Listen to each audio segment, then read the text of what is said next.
देखिए, plastics are poor conductors. Plastic जो होता है वो पुअर कंडक्टर है। You have learned above that plastics are poor conductors of heat and electricity.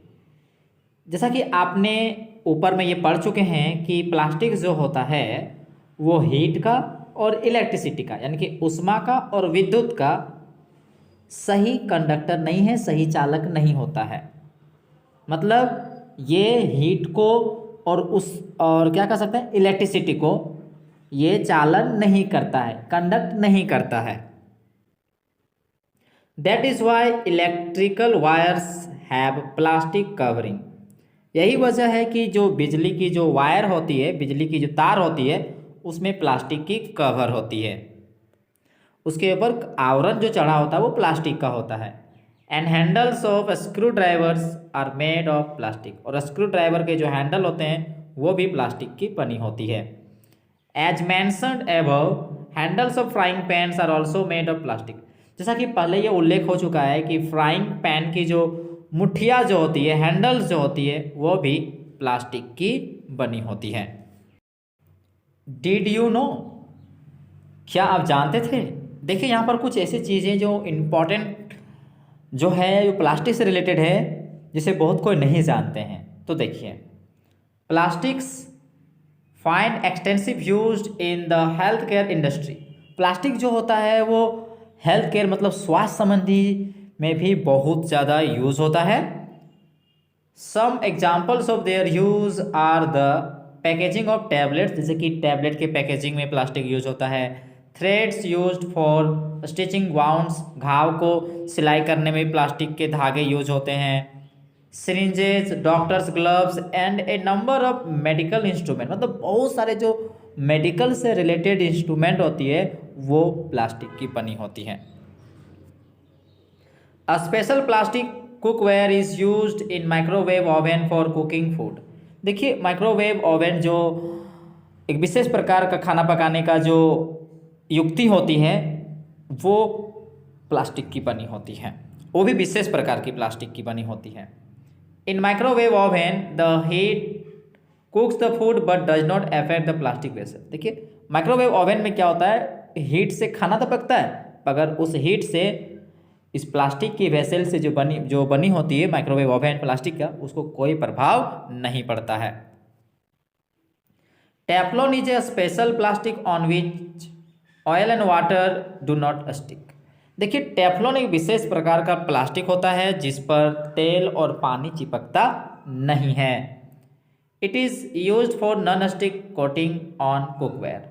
यही वजह है कि ऐसे बर्तनों को बनाया जाता है, मतलब ऐसे बर्तनों पर टेफ्लॉन लगाया जाता है जहाँ पर चिपकता नहीं, मतलब तेल या पानी जो है बर्तन में चिपकता नहीं है। तो बहुत प्रकार के ऐसे बर्तन हैं जिस पे खाना चिपके नहीं, तेल चिपके नहीं, तो उसके ऊपर में टेफ्लॉन की कोटिंग चढ़ा दी जाती है जो कि विशेष प्रकार की प्लास्टिक होती है।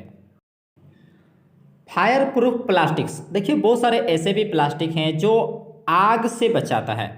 देखिए, ऑल दो synthetic fibre catches fire easily, यद्यपि हम लोग जानते हैं कि साइंथेटिक फाइबर जो होता है आसानी से आग को पकड़ लेता है।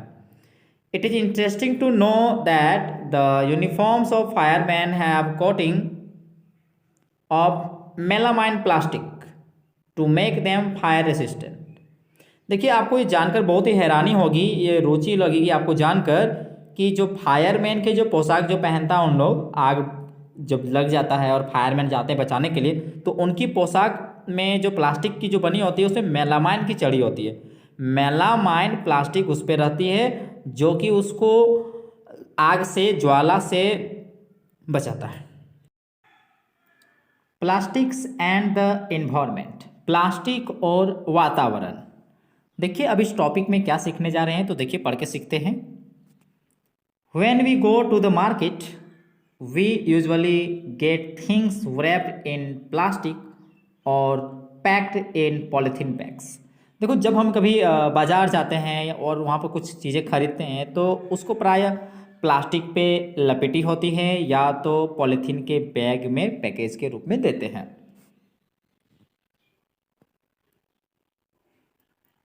That is one reason why plastic waste keeps getting accumulate in our homes. यही वजह है कि हमारा धीरे धीरे घर में प्लास्टिक की जो वेस्ट होती है जमा होते जाती है।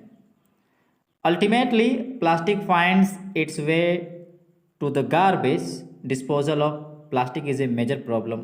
वाई? देखिए, ultimately plastic finds its way to the garbage, और वो अंत में वो कचरे में चला जाता है। मतलब वो कह सकते हैं कि वो एक कचरे का रूप ले लेता है। Disposal of plastic is a major problem. आज क्या हो गया कि प्लास्टिक को डिस्पोजल करना, उसका निपटार करना बहुत बड़ी समस्या हो गया है। प्रश्न उठ रहा है कि वाई, क्यों? तो सीधी बात आता है, प्लास्टिक एक ऐसे मटेरियल होती है, इसको डिस्पोजल करना इतना कठिन इसलिए है क्योंकि ये सड़ता गलता नहीं है, ये डिग्रेडेबल नहीं हो पाता है। अगर कहीं फेंक देते हैं तो ये सालों भर ऐसे के ऐसे ही रहता है। तो यही वजह है कि इसको डिस्पोजल करना आज बहुत बड़ी प्रॉब्लम बन चुकी है।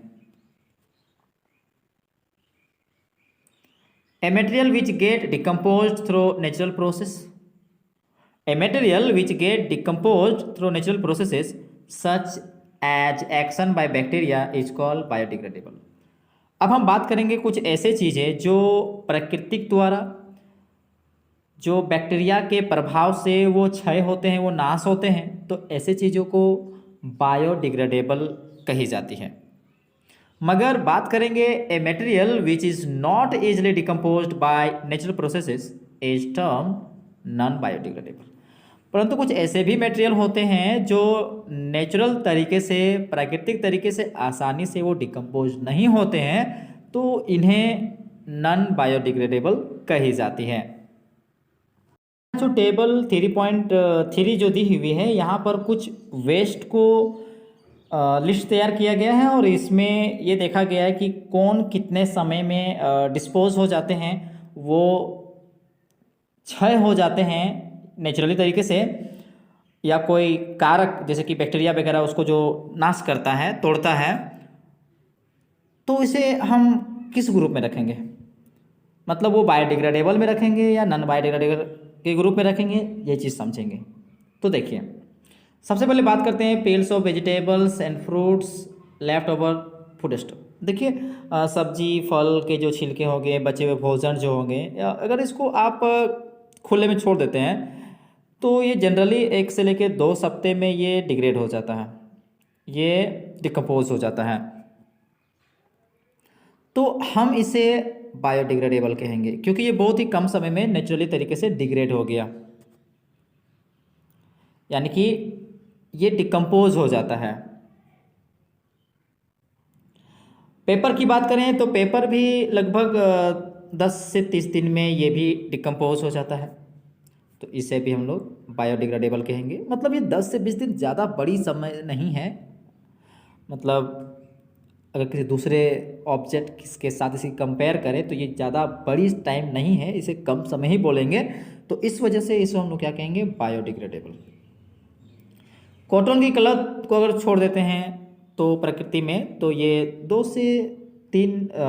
से 5 महीने के भीतर ये क्या हो सकते हैं? डिग्रेड हो जाएंगे, तो इसे हम लोग बायोडिग्रेडेबल कहेंगे।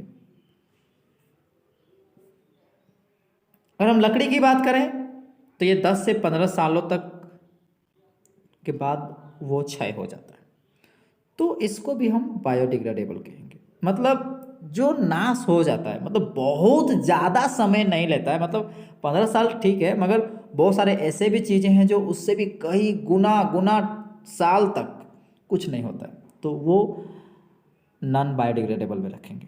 तो आगे देखते हैं कौन सा एग्जाम्पल आ रहा है। अब देखिए, वूलन क्लॉथ, जैसे ऊन के कपड़े हो गए, तो ये लगभग मोटा मोटी कह सकते हैं कि 1 साल में डिग्रेड हो जाते हैं, तो ये बायोडिग्रेडेबल है। पर रही बात टीन, एल्युमिनियम और अदर मेटल के कैन की, तो ये 100 से 500 सालों तक कुछ नहीं होता है, या फिर कह सकते हैं कि इतना साल के बाद धीरे धीरे मतलब उतना साल में कुछ क्षय होता है, नाश होता है। तो ये बहुत ज़्यादा समय लिया है, तो इसे हम लोग कहेंगे non biodegradable.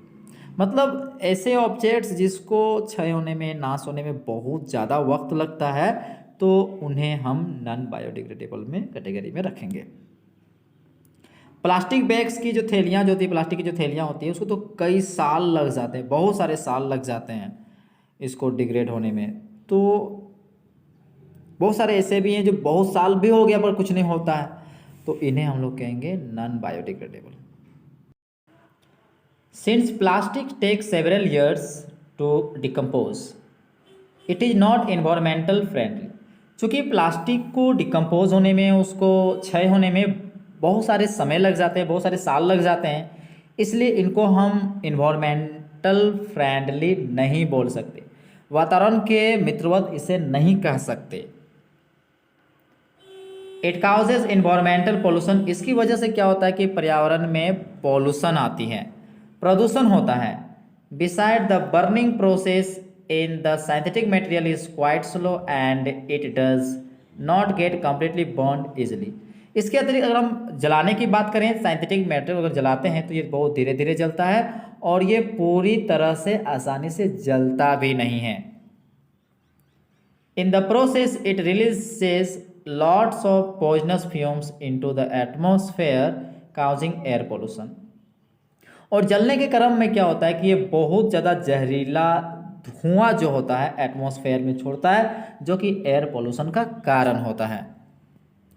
How can this problem be solve? तो प्रश्न उठता है कि इन्हें कैसे, इस समस्या को कैसे सुधारा जा सकता है, कैसे इसका समाधान किया जा सकता है।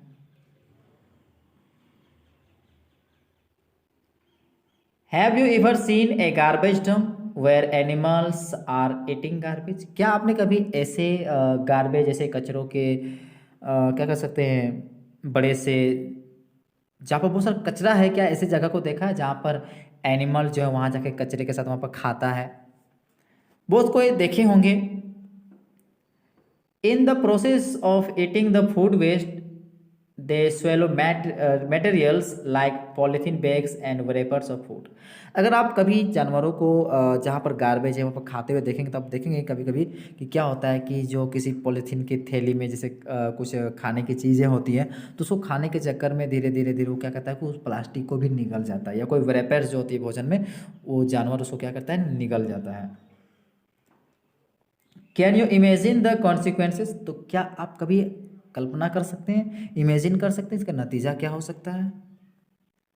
The plastic material chalks the respiratory system of these animals. तो ऐसे एनिमल्स जो खा जाते हैं भोजन के साथ साथ प्लास्टिक जो रैपर जैसे खा जाते हैं, तो उनका रेस्पिरेटरी सिस्टम बंद हो जाता है, फंस जाता है वो प्लास्टिक की चीज़ से, और forms a lining in their stomach, और एक विशेष प्रकार कह सकते हैं उसको एक पेट में बंद कर देता है, एक लाइनिंग का रूप ले लेता है, and can be the cause of their death, और उनकी मौत की वजह बन जाती है। मतलब कहने का मतलब कुल मिला के कह सकते हैं कि प्लास्टिक की थैलियाँ जब जानवर जो खाता है, मतलब खाता नहीं है, मतलब खाने वाले चीज़ के साथ अंदर उसके चला जाता है, तो उसके जो रेस्पिरेटरी सिस्टम जो होती है, उसके उनके जो पेट होती है, उस पर वो फंसा देता है, उसको ब्लॉक कर देता है, जिससे क्या होता है कि उसकी मौत का कारण बन जाता है।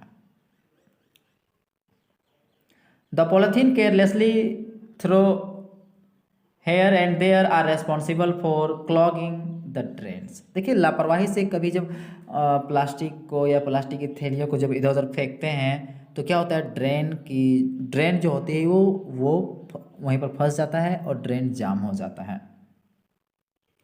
Sometimes we are very careless and throw the wrappers of chips, biscuits and other eatables on the roads or in parks or picnic places। कभी कभी हम लोग क्या करते हैं, बहुत ज़्यादा केयरलेस दिखाते हैं और हम लोग चिप्स के जो पैकेट की, जो प्लास्टिक की जो थैलियाँ होती है, बिस्कुट की जो होती है प्लास्टिक की, या और भी खाने की जो ईटेबल चीज़ जो प्लास्टिक में होती है, उसको हम लोग रोड में, पार्क में, पिकनिक के फेंक देते हैं। Should we not think twice before doing so? क्या हमें ऐसा करने से पहले दो बार क्या हमें नहीं सोचनी चाहिए? As a responsible citizen what measures do you suggest? एक अच्छे नागरिक, एक जिम्मेवार नागरिक के रूप में आप क्या सलाह देंगे to keep place clean and free of plastic? किसी सार्वजनिक स्थान को जहाँ पर साफ रहे, प्लास्टिक वहाँ पर ना रहे, तो इसके लिए आप क्या सलाह देंगे? Avoid the use of plastics as far as possible. देखिए, जहाँ तक संभव हो सके हमें प्लास्टिक का प्रयोग नहीं करनी चाहिए। Make use of bags made of cotton और jute when you go for shopping. देखिए, जब आप कभी शॉपिंग के लिए जाते हैं तो कोशिश कीजिए जहाँ तक हो सके ऐसे थैलियों का प्रयोग करें जो कॉटन की बनी हो, जो जूट की बनी हो। The biodegradable and non biodegradable waste should be collected separately. देखिए, बायोडिग्रेडेबल वेस्ट जो होती है और नॉन बायोडिग्रेडेबल वेस्ट जो है उनको अलग अलग सेपरेट करके उसे मतलब उसको अलग अलग रखना चाहिए। मतलब एक तरफ बायोडिग्रेडेबल वेस्ट, एक तरफ नॉन बायोडिग्रेडेबल वेस्ट को कलेक्ट करनी चाहिए एंड डिस्पोज्ड ऑफ सेपरेटली, और उनको अलग मतलब बायोडिग्रेडेबल को अलग तरीके से डिस्पोज करनी चाहिए और बायोडिग्रेडेबल को अलग तरीके से, मतलब सेपरेटली डिस्पोज करें, अलग अलग करें, मिला के नहीं। Practice this in your homes, और इन्हें अपने घर में इसे अपनाएं। Can you suggest some other ways in which you can contribute towards reducing the use of plastic materials? क्या आप कुछ ऐसे कुछ सुझाव और भी दे सकते हैं, सुझाव दे सकते हैं जिसमें प्लास्टिक के मटेरियल को कम यूज़ हो, कम यूज़ हो, इस क्षेत्र में आप क्या और सलाह दे सकते हैं? तो आप क्या सलाह दे सकते हैं कि प्लास्टिक का कम से कम यूज़ हो? तो it is better to recycle plastic waste. अच्छा होगा कि प्लास्टिक की जो बेकार चीज़ है उसको रिसाइकल करें, पुनः यूज़ करें। Most of the thermoplastic can be recycle. बहुत सारे ऐसे थर्मोप्लास्टिक जो हैं वो रिसाइकल होते हैं। Make a list of item that can be recycle. कहता है कुछ ऐसे वस्तुओं की आइटम की लिस्ट बनाइए जो रिसाइकल होती है, जो प्लास्टिक की बनी होती है। However during recycling certain colouring agents are added. मगर रिसाइकलिंग करते समय क्या होता है, कुछ विशेष प्रकार की जो कलर मटेरियल होती है उसको मिलाई जाती है। This limits its uses especially for storage of food. यही वजह है कि इसका यूजेज को एक सीमित कर देता है, खास करके भोजन की चीज़ों को रखने के लिए, क्योंकि विशेष रंग जो मिलाई जाती है उसमें प्लास्टिक की चीज़ों पर, तो वो उसके यूजेज को सीमित कर देता है, विशेष करके भोजन की चीज़ों को रखने वाली चीज़ों में। एज ए रेस्पॉन्सिबल सिटीजन, एक जिम्मेदार नागरिक के रूप में, एक उत्तरदायी नागरिक के रूप में इस बात को रिमेंबर करनी चाहिए, इस बात को याद रखनी चाहिए कि द 5R प्रिंसिपल, मतलब एक उत्तरदायी नागरिक के रूप में हमें 5R के सिद्धांत को याद रखनी चाहिए। और वो क्या है 5R? देखिए, 5R 5R का 5 मतलब है और हमें इसको याद रखना है। तो देखिए, सबसे पहले रेड्यूस, कम से कम प्रयोग करें, ठीक है, मतलब उपयोग कम कीजिए। रीयूज, पुनः उपयोग कीजिए। रिसाइकल, उसका पुनः चक्रण कीजिए। रिकवर, पुनः प्राप्ति कीजिए। और रिफ्यूज, मतलब मना करना, मतलब प्रयोग ना करें। तो इस प्रकार से क्या कीजिएगा कि develop habits which are environment friendly, मतलब develop habit which are environment friendly, मतलब इस प्रकार की आदतें विकसित करिए जो कि पर्यावरण के प्रति हितैषी हो, पर्यावरण के हित में हो।